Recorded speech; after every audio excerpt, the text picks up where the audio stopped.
Shalom, selamat pagi sahabat Kristus pendengar renungan dimanapun berada. Kembali pada hari ini untuk mengawali aktivitas kita, mari bersama mendengarkan renungan dalam kitab Daniel pasal 7, ayat yang pertama sampai dengan ayatnya yang ke-18 dengan tema Kerajaan Allah yang Kekal. Saudara, melalui penglihatan Daniel, kita mengerti bahwa secara keseluruhan ada 4 kerajaan yang berkuasa di zaman kuno, yakni Babel, Media Persia, Yunani, dan juga Romawi. Penglihatan itu tidak mudah dimengerti.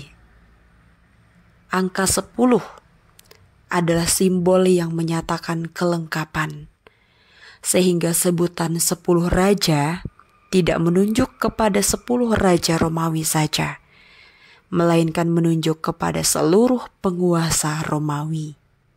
Sedangkan tanduk yang memiliki mata dan memiliki mulut yang menyombongkan diri tersebut mengucapkan kata-kata yang menentang atau menghujat Tuhan, yaitu mewakili kaum yang tidak percaya dan tidak takut akan Allah.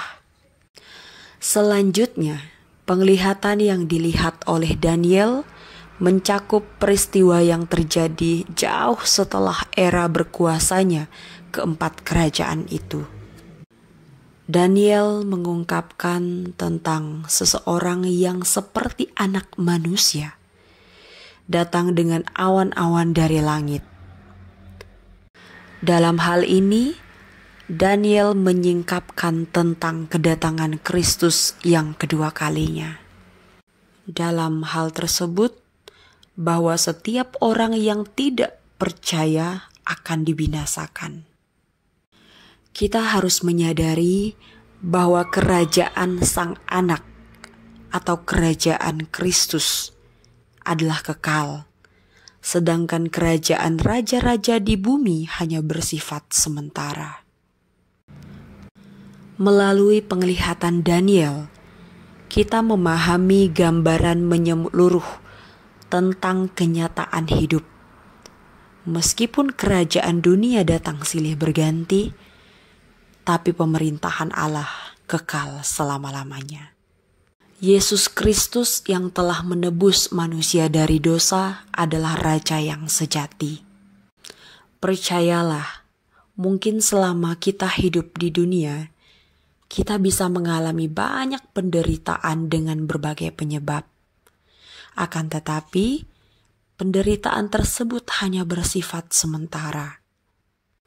Pemahaman tentang kesementaraan itu menjadikan kita memiliki landasan untuk mempunyai pengharapan.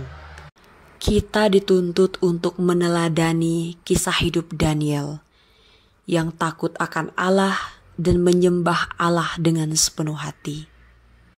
Mari bersama kita menjadikan hidup kita untuk mewujudkan kehadiran kerajaan Allah di dunia ini, supaya semakin banyak orang yang tunduk kepada Allah serta mengakui kedaulatan dan keperkasaan serta kehebatan Allah yang hidup.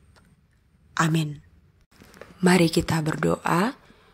Tuhan Yesus yang baik, kami bersyukur bila mana firman-Mu telah mengingatkan kami setiap harinya bahwa kami harus menjadi orang yang benar-benar menyembah Tuhan dengan sepenuh hati.